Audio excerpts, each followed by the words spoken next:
Mit-tnejn li ġej Trasport Malta se tiftaħ uffiċċji ġodda f'Ħallija bl-għan li żżid l-effiċjenza u l-aċċessibilità l-aktar għan-nies li jgħixu fit-tramuntana ta' Malta.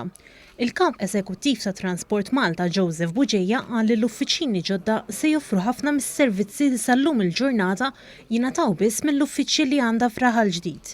Dan sar sabiex l-awtorità jkollha aktar postijiet minn fejn il-pubbliku jkun jista' jinqeda aħjar. Il-ftuħ ta' dan l-uffiċċju se jagħti faċilità l-ċittadin Malti li qabel kien limitati li bil-forsi li timur Raħal Ġdid. Issa se jkollu żewġ alternattivi jista' jmur kemm ir-Raħal Ġdid tan-naħa tas-Sawt u kemm Ħallija n-naħa ta' Nord. Hekk se naqdu klijenti b'servizzi identiċi fuq iż-żewġ naħat. Waqt li ddawwar mal-uffiċini l-ġodda f'Ħallija, il-Ministru għat-Trasport Ian Borg laqa l-impenn tal-awtorità li testendi s-servizzi tagħha għal klijenti li jfittxu aktar komodità u għalhekk se jkunu jistgħu jażlu minn fejn jinqdew.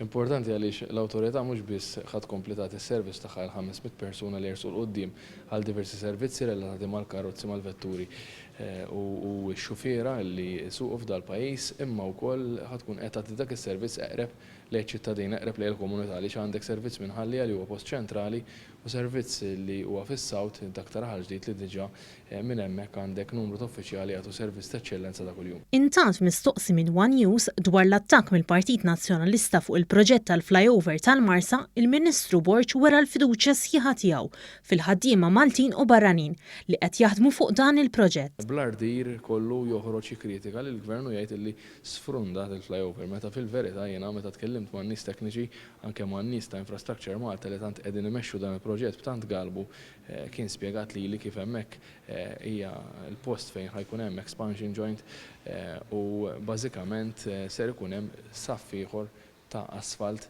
illi ser jingħata fl-aħħar tal-proġett għaliex ħajkun anke tarmak speċjali ħajkun qed jintuża l-ewwel darba fuq it-toroq ta'